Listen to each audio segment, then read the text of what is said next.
Alright, so I've been neck deep in new releases, demos, and digital chaos, and I can tell you right now, this year's lineup is awesome. So here are 20 best games from 2025 so far you can play right now. No delays, no wish lists, just pure, playable greatness. Let's dive in. Let's kick things off with Metal Gear Solid Delta Snake Eater. This game just dropped, and after playing it for a few hours yesterday, I already feel like I've been crawling through mud and betrayal for a decade. The jungle isn't just a backdrop anymore, it's a living, breathing character that actively hates you. The camo system is so detailed that I spent 10 minutes lying in moss just to test visibility, only to end up bonding with a snake I later had to eat. The Virtuous mission hits harder than ever, with its opening shots, the silence before the storm, and that perfect cinematic tension. Boss fights remain legendary, and facing the end felt less like a video game and more like a sniper duel staged by Tarkovsky himself.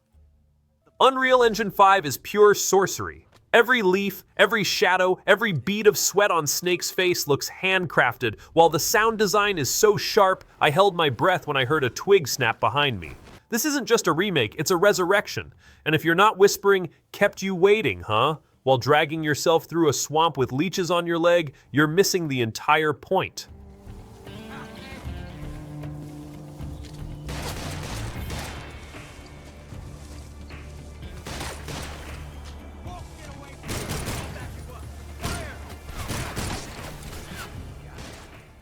Next, we have one of my favorite games from this year, maybe in top 3, it's Split Fiction. This isn't just another co-op game. It's a mind-melting, genre-hopping thrill ride where sci-fi collides with fantasy and storytelling becomes survival. You play as Mio and Zoe, two writers trapped inside their own fractured imaginations, forced to navigate worlds they created but can barely control.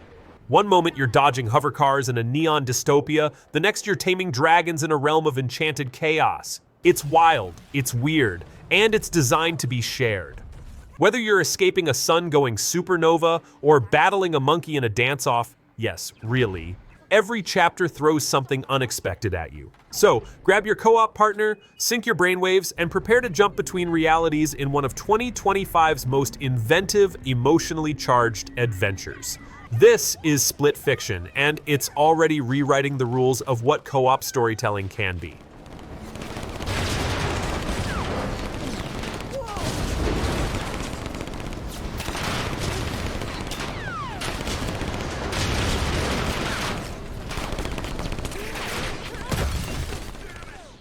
And next we have Clair Obscure Expedition 33. This one's like stepping into a painting that's slowly realizing it's a battlefield. The art direction is so lush, I kept forgetting I was in a turn-based RPG and not inside a fever dream curated by Salvador Dali. The combat system is tight. Every move feels deliberate, like you're composing violence with brushstrokes. I got emotionally attached to a character who speaks entirely in metaphors, and I'm still not sure if she's real or just a manifestation of my guilt. The world is dying, but it's doing it beautifully. There's a melancholic elegance to everything, even the enemies. I fought a creature made of broken statues and regret. It's cerebral, but not pretentious, like if Persona and Dishonored had a baby raised on French poetry and existential dread.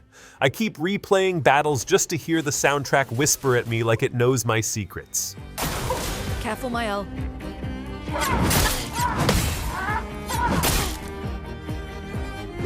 I'm ready.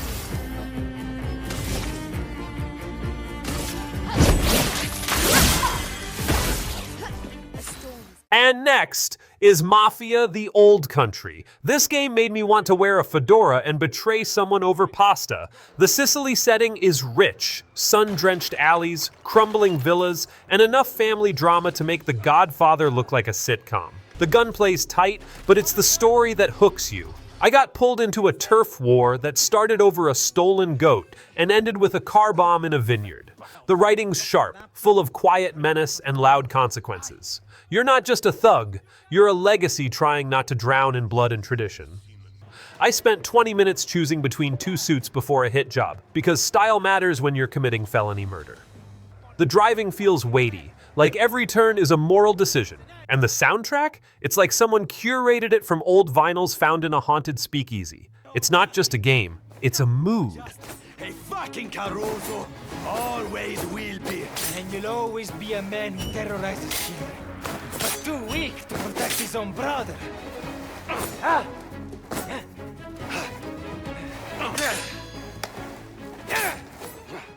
And next we have Death Stranding 2 on the beach. Alright, let me tell you this. I delivered a package to a sentient coral reef while riding a hoverbike powered by existential dread. That's the vibe. Kojima's sequel is somehow weirder and more grounded than the first. The beach sequences feel like lucid dreams, haunting, beautiful, and slightly judgmental. The new traversal tools are wild. I used a gravity rope to scale a cliff while a whale-shaped ghost screamed at me in Morse code. The story's still cryptic, but it hits harder. Fragile's arc made me tear up, and I'm not even sure I understood half of it. Combat's more fluid now, with actual strategy beyond throw a jar of blood. And the environments? They're like Iceland and Mars had a baby during a thunderstorm. I spent an hour just watching the rain distort the terrain. It's meditative chaos. If you're not crying while delivering a teddy bear to a bunker, you're missing the soul of it.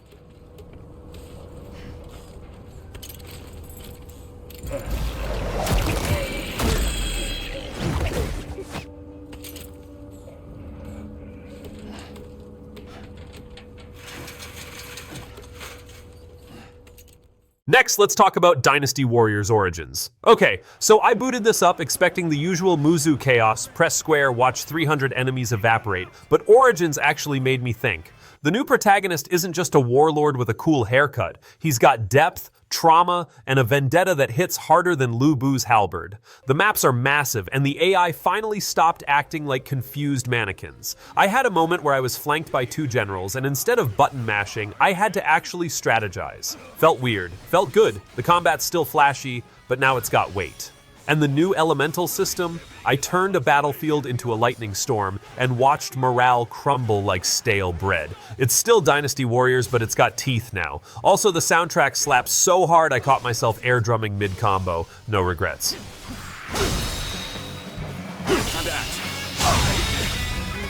The enemy officer has been defeated.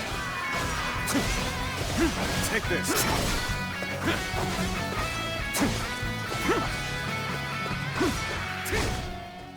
Next we have Kingdom Come Deliverance 2, the game that doesn't care if you're a hero, it cares if you know how to sharpen a sword and not die of dysentery. I got into a tavern brawl over bad soup, and it spiraled into a feud that lasted 3 in-game weeks. That's the kind of immersion we're dealing with. The sequel builds on everything that made the first game a medieval sim with consequences. The world feels lived in, like every NPC has a backstory and a grudge. Combat's still gritty, miss one parry and you're bleeding out behind a barn. But the new siege mechanics? Chef's kiss. I spent an hour prepping defenses only to realize I forgot to assign archers. Watching my walls crumble was humbling. It's not just realism, it's punishment with purpose. If you want fantasy escapism, go elsewhere. If you want to feel like a 15th century peasant with ambition and bad luck, welcome home. Do it! Fucking bastard! Out of here! You're going to get it!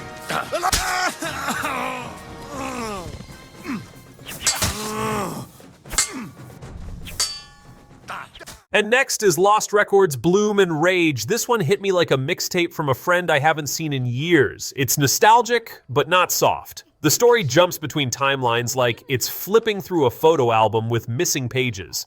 I got attached to the characters fast, especially the one who hides trauma behind sarcasm and mixtapes. The supernatural twist creeps in slowly, like fog rolling over a summer memory. It's not horror, but it's unsettling in a way that makes you question your own teenage years. The dialogue feels real, awkward, funny, heartbreaking. I had a moment where I paused just to sit on a rooftop and listen to the ambient music. That's rare. The pacing's deliberate, and the choices actually matter. I made one decision that fractured a friendship, and I still feel guilty. It's not just a game, it's a reckoning wrapped in nostalgia and neon. Weird. No way! It's hilarious! You two, go for it. I'm so not an actor. Come on, Kat. Do it with me. Looking back on it, Kat totally thought it was weird.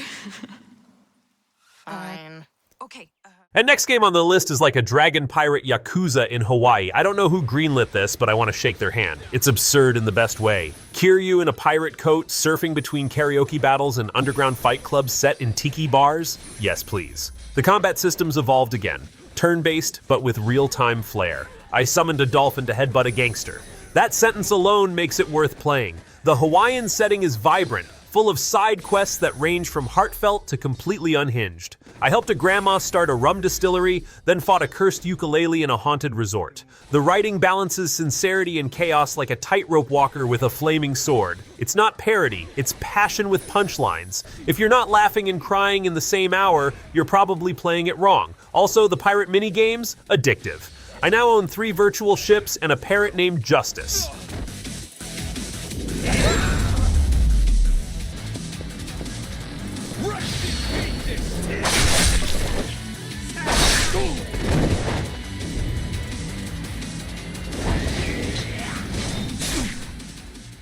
Next, we have Avowed. This one feels like Obsidian finally got the budget they deserved. The world of Eora is dense, every corner packed with lore, secrets, and morally gray decisions that make you question your alignment. I joined a faction that believes in memory harvesting, and I still don't know if I'm the villain. The spellcasting system is fluid. Mixing elements mid-combat feels like conducting a symphony with fireballs. I accidentally summoned a storm inside a library and got banned from the district. Worth it. The dialogue trees are deep, and the companions actually challenge your worldview. One of them quoted ancient philosophy during a boss fight. I felt attacked. The environments are stunning. Crumbling ruins, glowing forests, and cities that feel like they've been lived in for centuries. It's not just a fantasy RPG, it's a philosophical playground with swords. And yes, I did romance the morally ambiguous historian, no regrets.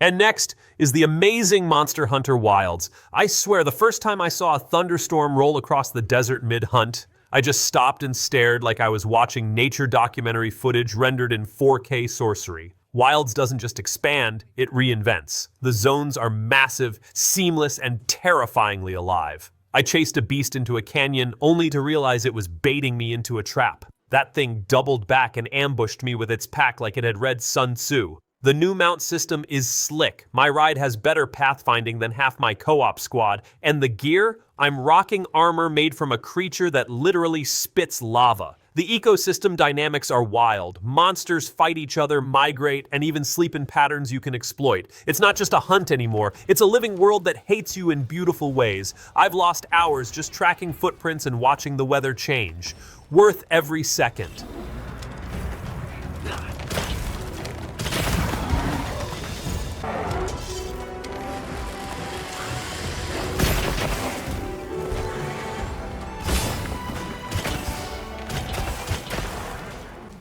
And next we have the first Berserker, Kazan. This game is rage therapy in digital form. Kazan doesn't do subtle. It throws you into a myth-soaked battlefield and dares you to survive with style. The combat is fast, brutal, and somehow poetic.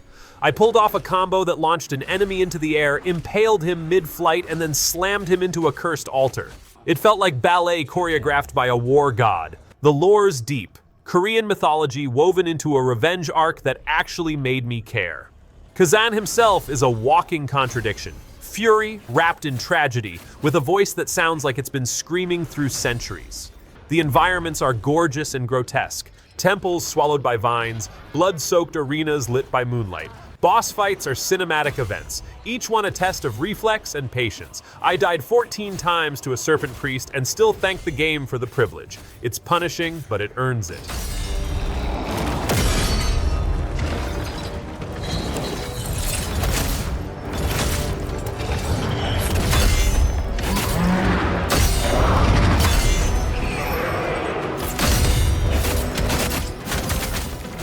Next, we have Assassin's Creed Shadows, finally feudal Japan, and it's not just a skin swap. Shadows gives you 2 protagonists with wildly different playstyles, and switching between them feels like toggling between stealth poetry and brute force samurai opera. I snuck through a bamboo forest using shadows and wind noise to mask my steps, then switched to Yasuke and cleaved through a fortress like I was auditioning for a Kurosawa reboot. The world is dense with detail, villages, shrines, and war-torn castles that feel lived in. The seasonal changes affect gameplay too. I got caught in a snowstorm mid-assassination and had to improvise with fire arrows and a distraction goat. Yes, a goat. The narrative's tight with political intrigue and personal stakes that actually matter. It's the most grounded AC in years, and the combat finally feels weighty. If you've ever wanted to be a ghost and a warrior in the same breath, this is your moment.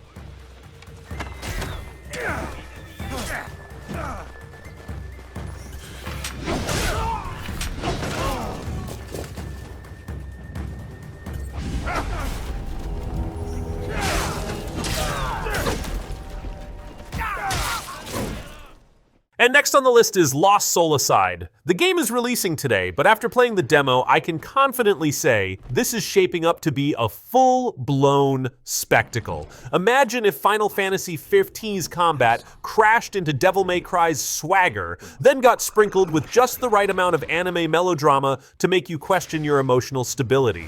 The demo had me air dashing through enemies like I owed them rent, and the weapon transformations are downright insane.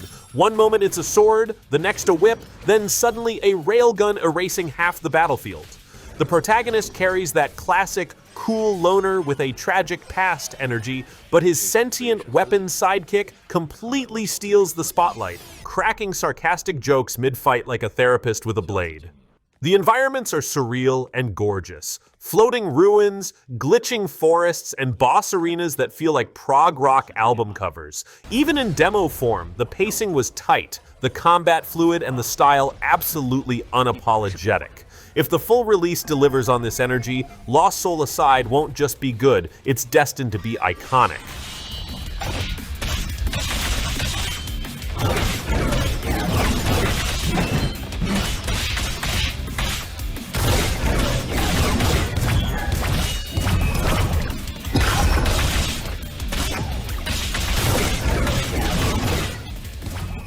And next, let's talk about Gears of War Reloaded. Booting this up felt like shaking hands with my teenage self, only now everything's sharper, louder, and somehow more emotional. Reloaded isn't just a remaster, it's a full-on resurrection. The Lancer feels heavier, the chainsaw sounds meatier, and the locusts look like they've been hitting the gym and therapy. The lighting overhaul makes every firefight feel like a war documentary shot by Michael Bay. I replayed the prison escape just to admire the shadows and particle effects. The squad banter's still iconic, Dom's pain, Baird's sarcasm, Marcus's gravel-throated wisdom. It all lands harder now, and the gameplay, tight as ever. Cover mechanics are smoother, and the AI actually flanks you like it wants to win. I played Horde mode with some friends, and we ended up screaming like it was 2006 again. It's nostalgia, but with teeth. If you ever loved Gears, this is your love letter.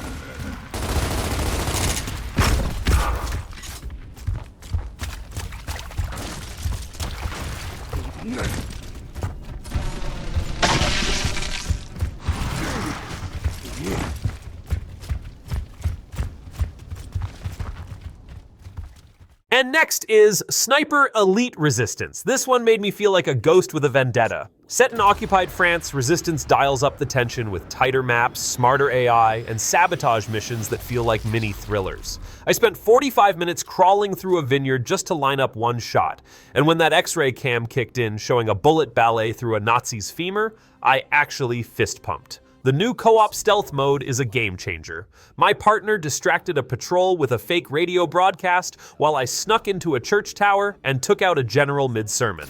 The level design is layered, every building has secrets, every alley has risk. And the gadgets? I rigged a wine barrel to explode and took out 3 guards who thought they were just getting tipsy. It's not just sniping, it's psychological warfare with style. If you're not crawling through lavender fields with a suppressed rifle and a vendetta, you're missing the poetry.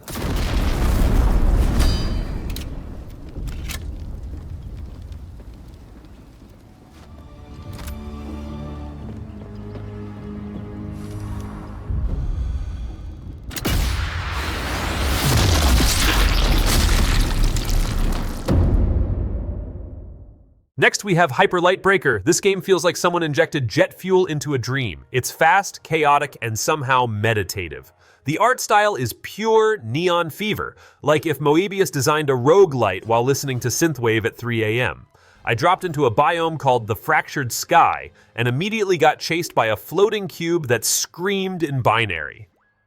The traversal is slick. Hoverboards, wall runs, and mid-air dashes that make you feel like a rebellious glitch in the system.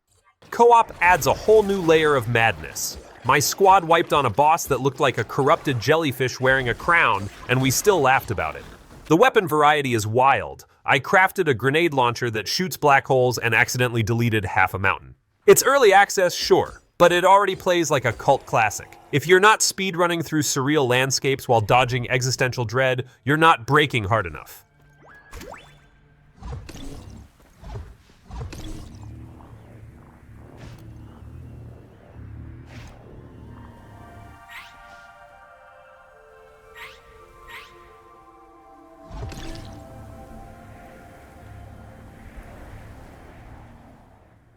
And next is Dune Awakening. This one's not just a survival game, it's a political sandbox wrapped in spice and paranoia. I started out scavenging for water and ended up manipulating a minor noble house into giving me their ornithopter. The world of Arrakis is brutal. Sandstorms, worm attacks, and rival players who will betray you for a thimble of melange. The base building is deep, but it's the faction dynamics that really shine. I joined the Fremen, earned trust through raids, and then got exiled for questioning a ritual. The economy's player-driven, and the spice trade feels like Wall Street with knives. I once traded intel for a map, only to find out it was fake, and led me into a worm nest. The visuals are stunning. Sun-bleached dunes, ancient ruins, and cities that feel like they've been carved out of desperation. It's not just survival, it's legacy building in a world that wants you dead. If you're not scheming while dodging sandworms, you're playing it safe.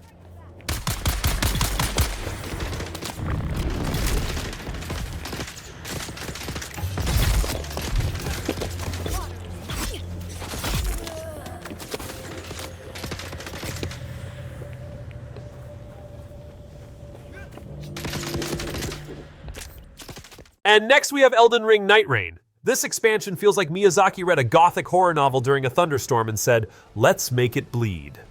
Nightreign isn't just more Elden Ring, it's darker, meaner, and somehow more poetic. I picked a Nightfarer class that specializes in shadow magic and regret, and I've been haunting the ruins of a forgotten kingdom ever since. The new bosses are nightmares. One of them is a blind prophet who screams prophecies mid-fight while summoning spectral wolves. I died 23 times and still thanked him for the experience. The co-op system's tighter now, with shared progression and synchronized grief. The environments are haunting, moonlit cemeteries, cursed forests, and cathedrals that whisper when you walk through them. The lore is layered, full of broken oaths and tragic monarchs. It's Soulsborne at its most poetic. If you're not crying while dodging a scythe made of moonlight, you're missing the soul of Nightreign.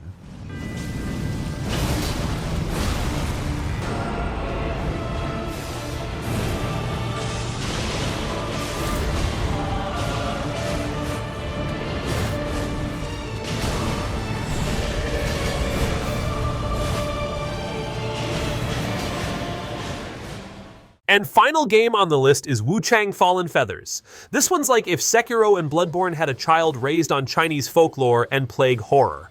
The combat is precise. Every dodge, parry, and counter feels earned. I fought a boss that was half woman, half bird, and entirely terrifying. She sang during the fight, and I still hear it in my dreams. The world is drenched in atmosphere, foggy villages, corrupted temples, and forests that feel like they're watching you. The feather mechanic adds a unique twist. You absorb corrupted feathers to unlock abilities, but each one chips away at your sanity. I went full glass cannon, and now my character twitches during cutscenes. The story's cryptic but emotionally charged. Plague, betrayal, and redemption wrapped in myth. It's not just a Souls-like, it's a descent into beauty and madness. If you're not bleeding under moonlight while questioning your morality, you haven't truly fallen.